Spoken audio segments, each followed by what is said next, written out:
président de la République démocratique du Congo.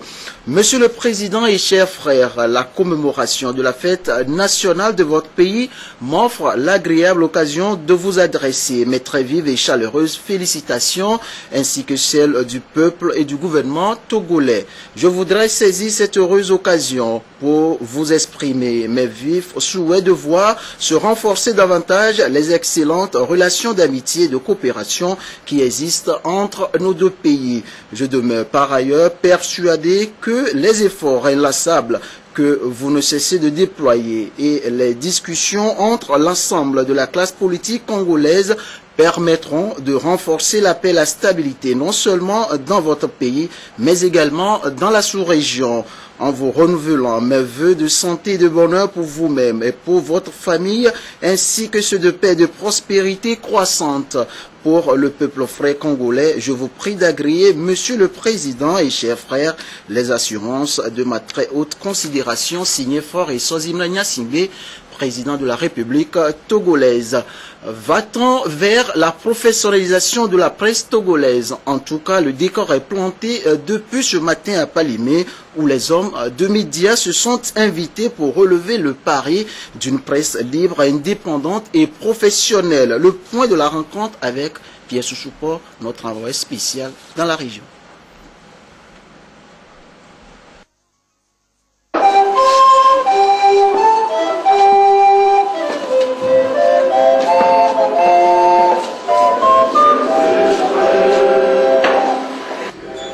Terre de nos aïeux, entonnée par les trompettistes et reprise par la foule, témoigne de la solennité de l'événement.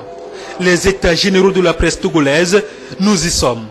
Des personnalités africaines du monde de la presse, des journalistes du public et du privé se sont retrouvés autour du Premier ministre Ahmed pour dire oui à un nouveau départ de la presse togolaise. Et les assises de l'INFA de Tové sont bien parties pour écrire une nouvelle page de l'histoire du monde médiatique togolais. Un départ en ce qui concerne la professionnalisation des médias. Nous insistons sur ce terme parce que nous avions fait un constat amer. La plupart des organes vivent dans la précarité, que ce soit sur le plan qualitatif que sur le plan quantitatif. Le travail se fait de façon précaire et les journalistes vivent dans des conditions difficiles. Nous attendons faire l'état des lieux, prendre des résolutions fermes et des recommandations pertinentes afin de déterminer un nouvel avenir pour les médias togolais. 3 jours pour crever les abcès et cicatriser les plaies dont souffre la presse togolaise. Et les partenaires, au premier rang desquels le système des Nations Unies, adhèrent à l'initiative. La presse semble être à un tournant important de son histoire. Elle a alors à relever à la fois les défis liés à la professionnalisation, des défis économiques, des défis de transparence et d'éthique, mais aussi d'adaptation à un environnement technologique qui a beaucoup évolué face à une demande qui l'a été tout autant. À la différence des pays développés, la presse dans nos pays doit non seulement informer, mais également former. Elle doit aussi participer à l'éducation.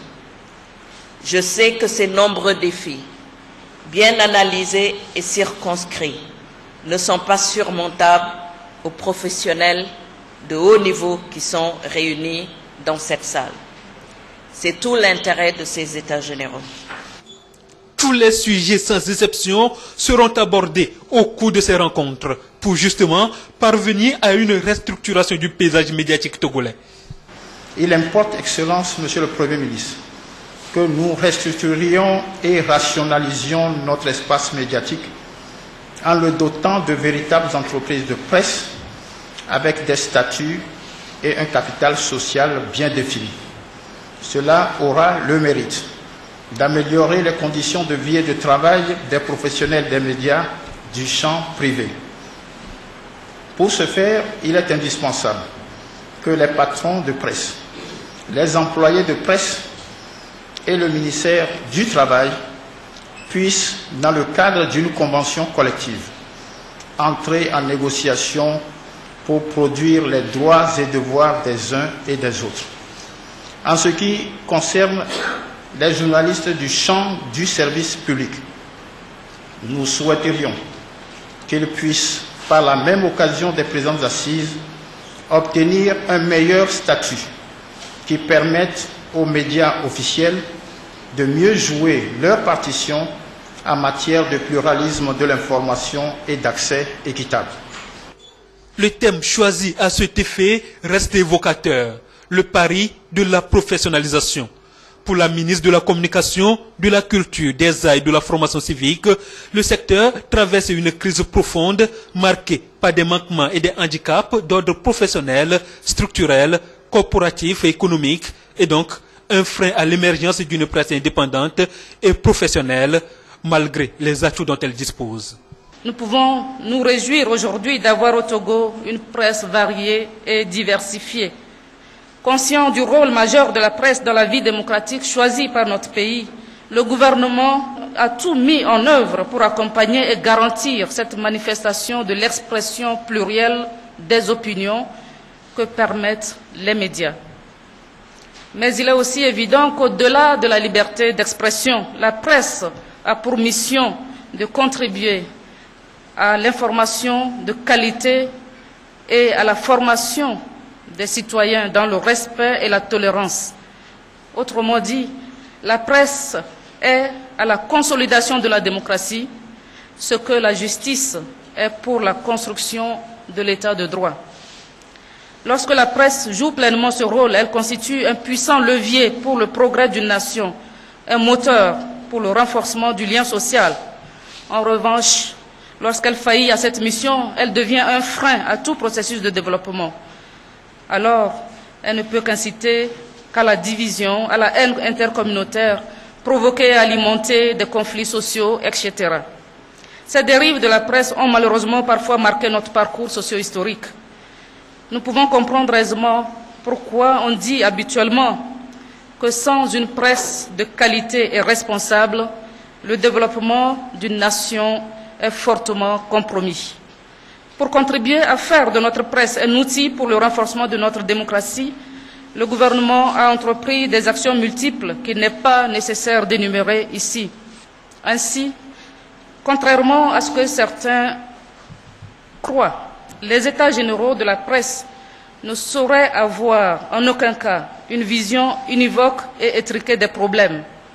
Ils doivent être ceux d'une mise en commun du sens et de la recherche collective des solutions adéquates aux problèmes que connaît le secteur.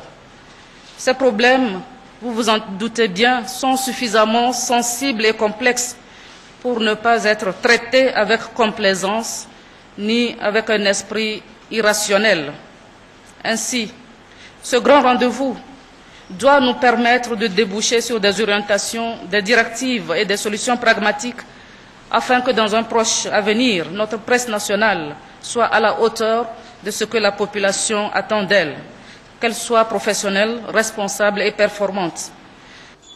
On se rappelle que c'est dans les années 90 que le paysage médiatique togolais a été libéralisé. On l'a voulu pluriel et libre.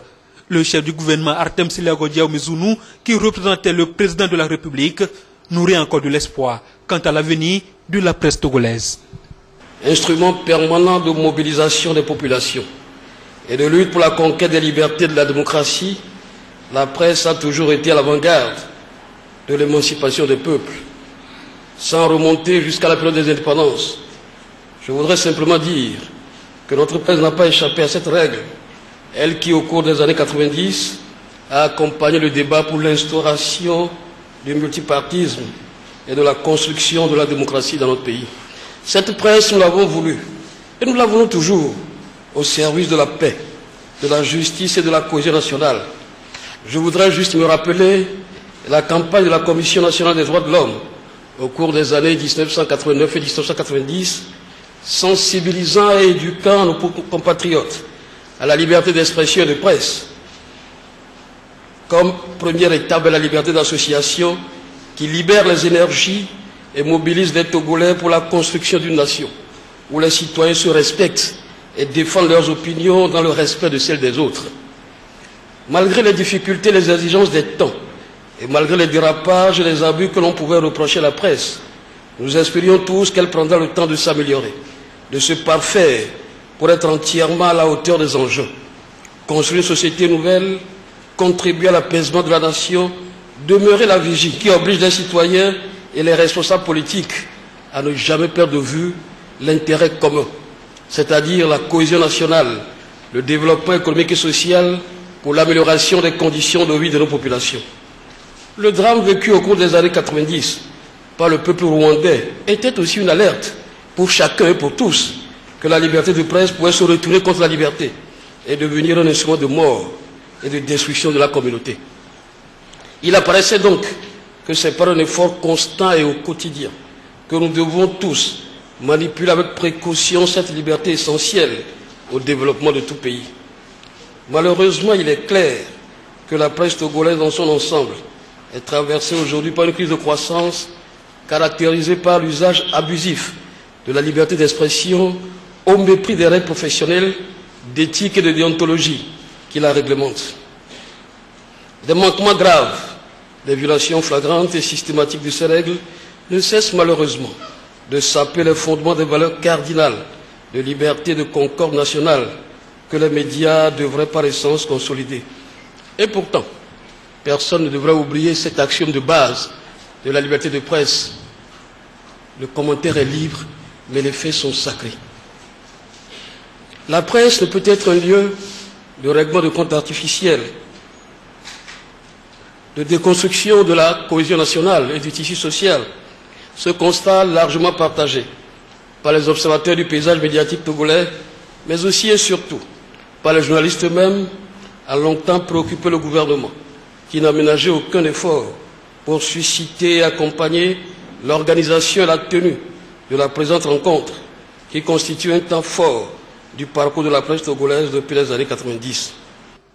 Actuellement, l'espace médiatique national est partagé par 10 chaînes de télévision, 76 radiodiffusions et 503 titres de journaux enregistrés. De toutes les interventions, il est clair que la presse togolaise peine à trouver des repères dans un monde de plus en plus en perpétuelle mutation, bien que la liberté de la presse soit un acquis. Le pari de la professionnalisation va-t-il être gagné à l'issue de ces assises? Pour ces assises, les attentes sont légion pour ceux qui gèrent l'information au Togo. De par leur nombre, 230 à répondre à ce rendez-vous, certains ici déclinent leurs préoccupations. Nous retrouvons Pierre Souchoupo. Comme le thème de ces assises, c'est réussir le pari de la professionnalisation. La professionnalisation est un des aspects importants de notre métier.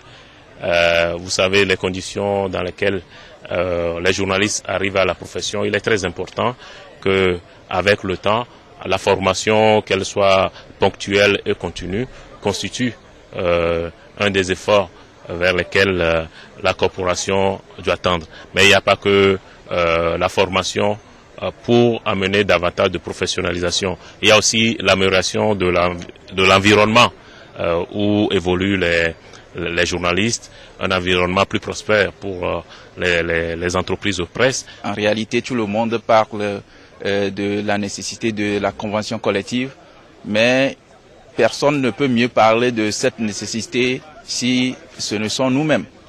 Et donc, nous avons fait des propositions dans ce sens.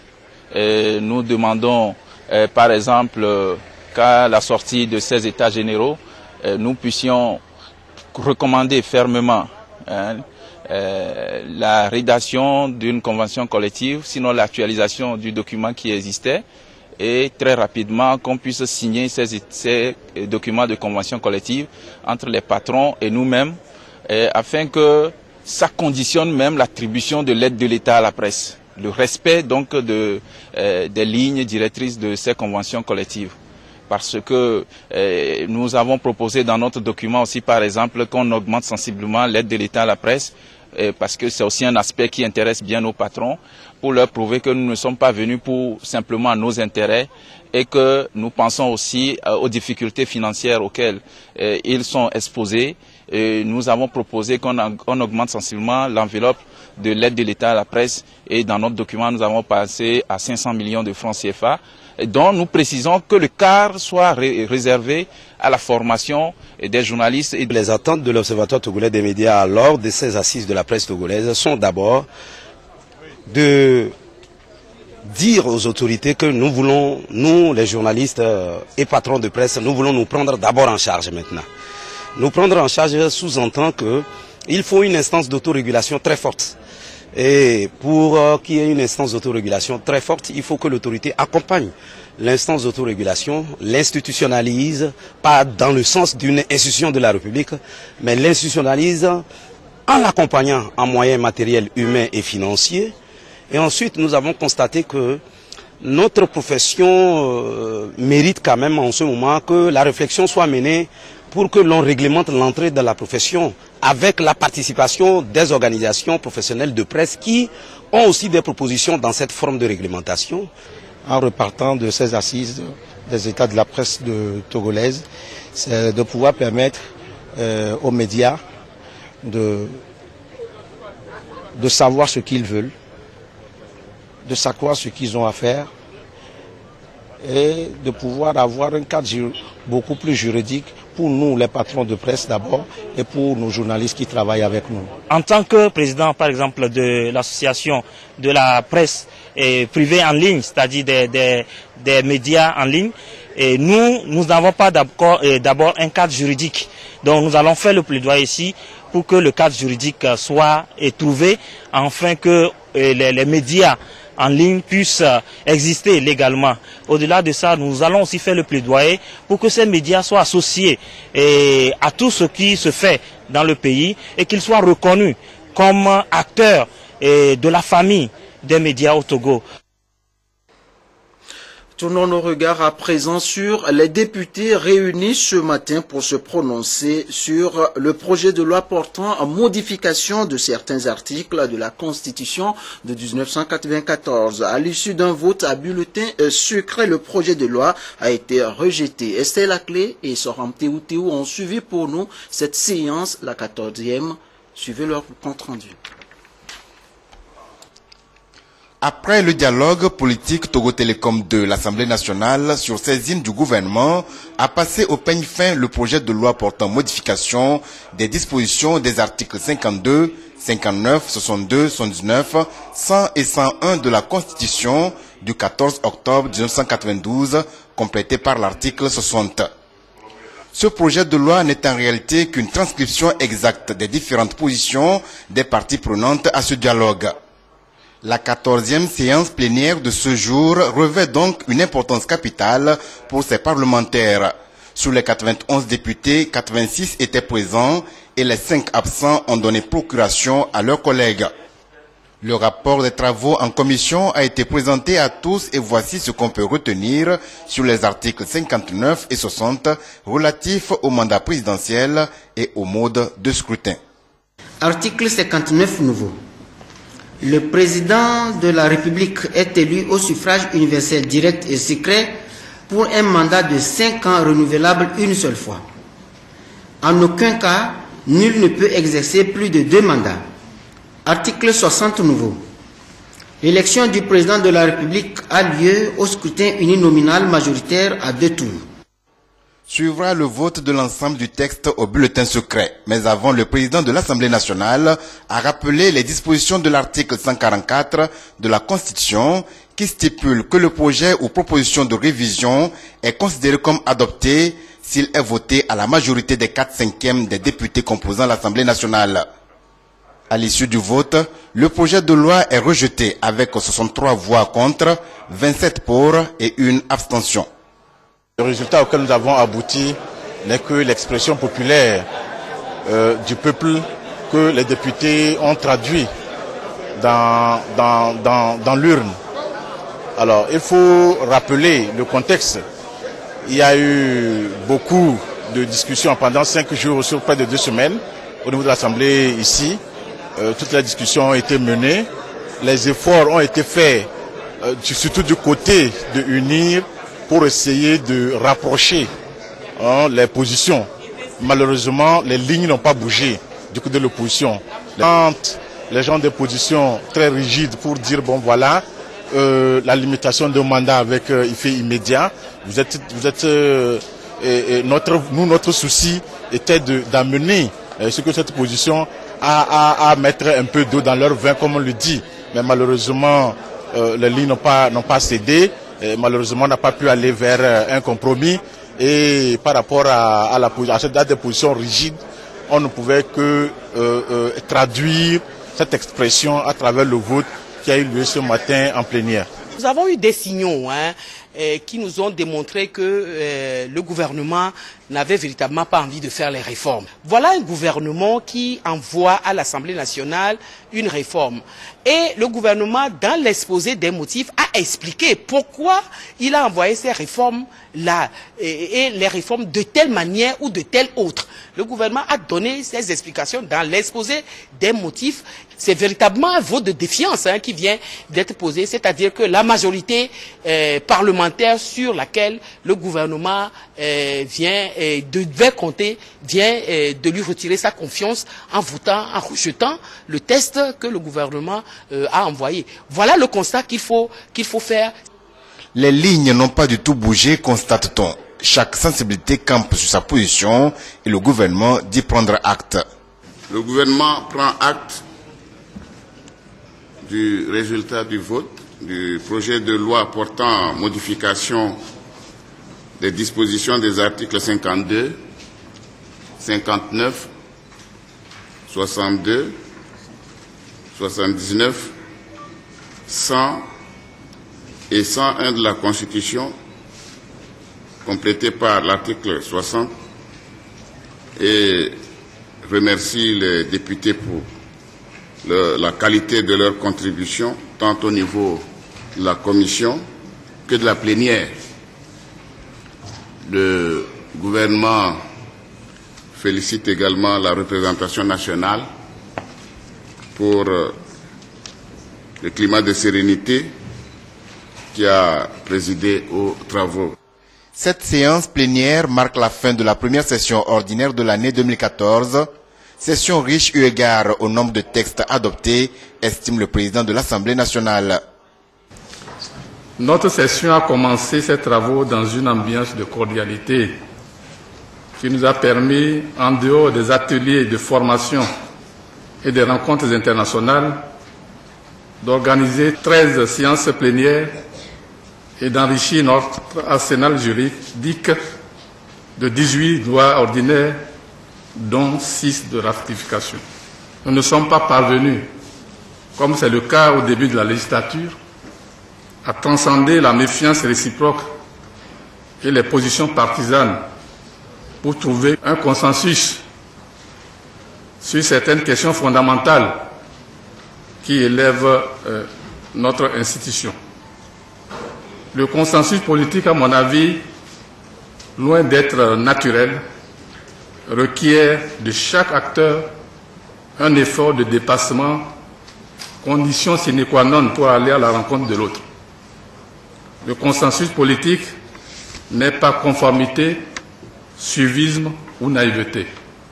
Il a besoin de réalisme politique pour prospérer. Je formule le vœu que nous fassions un sursaut patriotique au retour des vacances parlementaires afin de retrouver la sérénité pour une vie et un travail parlementaire plus convivial dans l'intérêt de notre pays et du peuple togolais. Les députés sont donc en vacances. Ils sont attendus dans leur base pour des restitutions sur des faits sociopolitiques et économiques du pays. Vous l'aurez sans doute retenu, il s'agissait bien de la Constitution de 1992. On poursuit cette édition avec ce communiqué. Dans le cadre de la recomposition de la Commission électorale nationale indépendante CENI, pour prendre en compte la nouvelle configuration de l'Assemblée nationale et conformément aux dispositions de l'article 12 du Code électoral, l'Assemblée nationale procédera à l'élection des personnalités devant représenter les partis politiques, extra-parlementaires et les organisations de la société civile au sein de cette institution.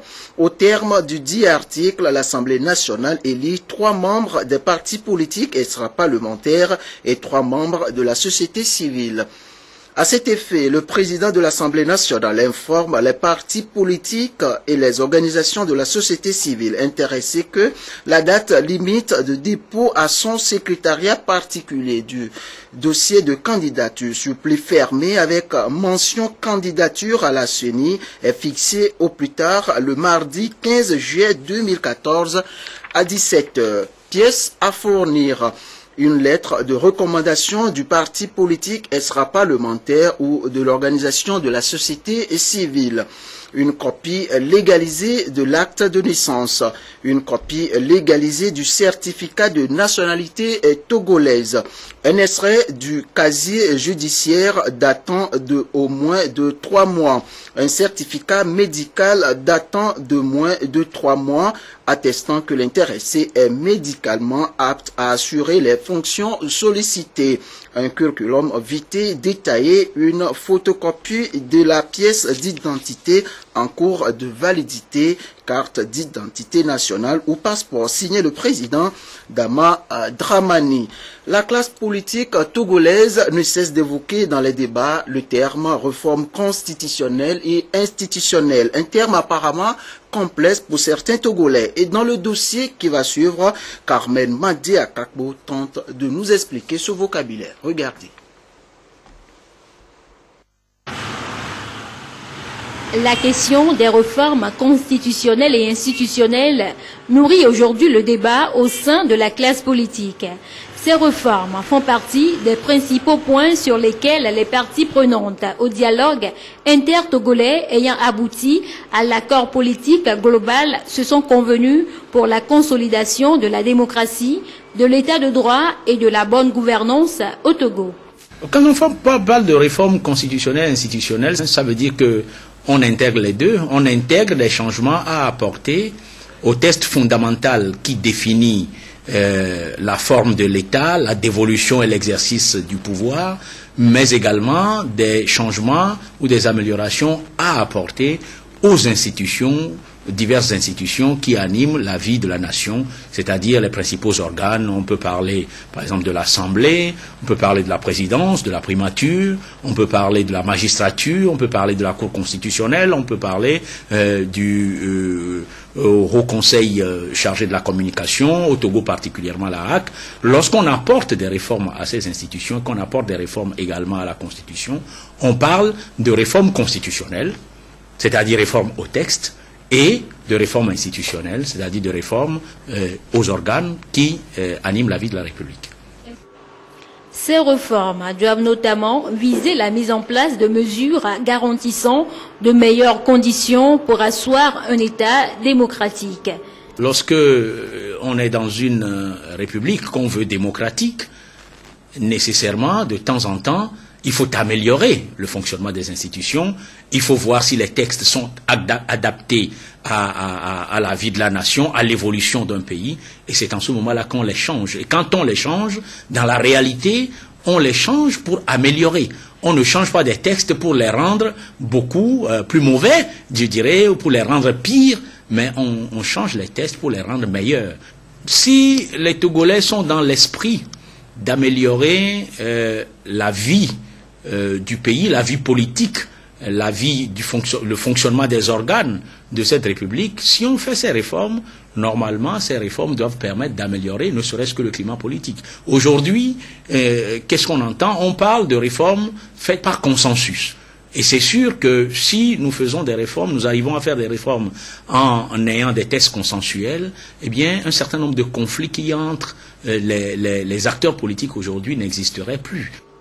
Le sujet des réformes constitutionnelles et institutionnelles constitue un problème complexe qui mériterait d'être posé dans le cadre d'une réflexion sérieuse devant amener les populations à s'interroger sur l'adaptation de leur réalité sociologique au modèle occidental. La CVJR recommande par conséquent l'organisation d'une large réflexion sur la question associant personnalités politiques, juristes, sociologues, historiens, organisations de la société civile en vue de déterminer les institutions en mesure d'assurer aux Togolais une gouvernance adaptée à leur réalité. Ce matin, dans les rues de Lomé, ils sont des milliers du mouvement des jeunes pour la popularisation de la bonne gouvernance à manifester leur adhésion aux réformes constitutionnelles et institutionnelles, mais à une seule condition, que cela soit fait à l'Assemblée nationale. Christine Peteki, à Lodé.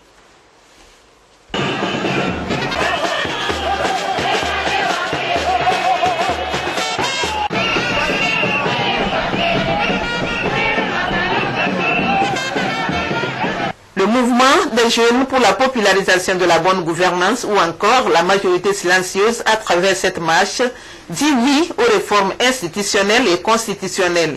Des réformes qui doivent, selon ce mouvement, s'opérer au sein de l'Assemblée nationale, mandatée par le peuple pour voter des lois lorsqu'il s'agit des questions d'intérêt national. Nous voulons rappeler à tout un chacun que ce pays, c'est un État démocratique.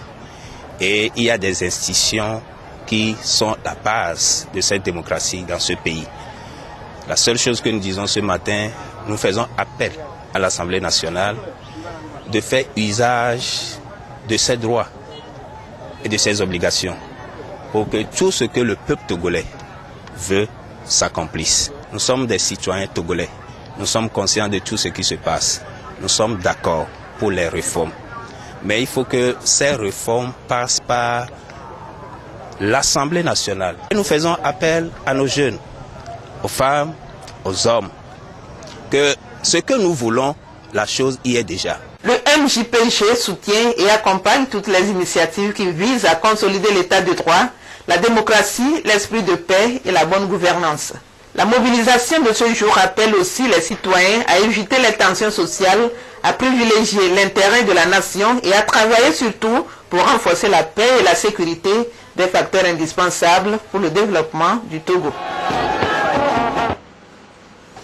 À Tapamé, dans le Grand Ougou, les cadres du parti politique Union pour la République Unir ont lancé un mouvement d'appui pour le parti. Iva Bevivi pour le récit. Ils ont répondu massivement à l'appel. Des cadres et membres du parti politique de l'Union pour la République Unir se sont réunis à Tapamé où ils ont exprimé leur soutien sans faille au parti qui désormais doit renforcer ses acquis et positions dans le Grand Togo à travers une synergie des différentes actions menées en faveur du parti.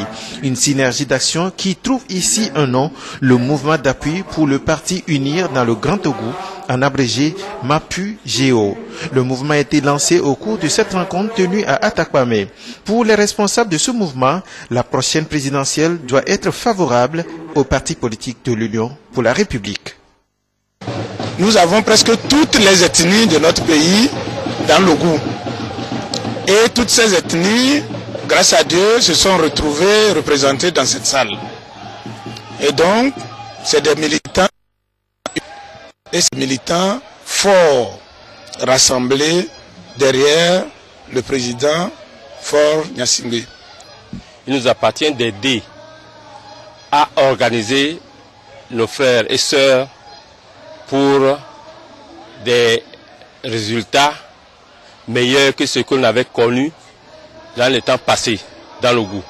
Il faudra que dans le goût, qu'on sente que le parti uni est réellement né dans le goût pour l'élection, aux prochaines élections présidentielles de notre candidat qui est le président Faure Eswasinan Gnassingbé.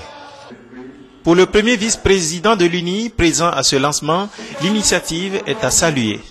Nous avons été très heureux de participer à la naissance de cette structure qui regroupe les cadres des 3 préfectures de l'Est Mono, de l'Anié et de l'Ogou. Et comme tous, ils sont des militants de notre parti, ils ont voulu fédérer leur énergie pour pouvoir mener des actions en faveur de notre parti. L'Est Mono, l'Anié et l'Ogou composent donc le Grand Togo et dont les militants ont fait le déplacement d'Atakpamé pour l'installation officielle du mouvement d'appui pour l'unir du Grand Togo.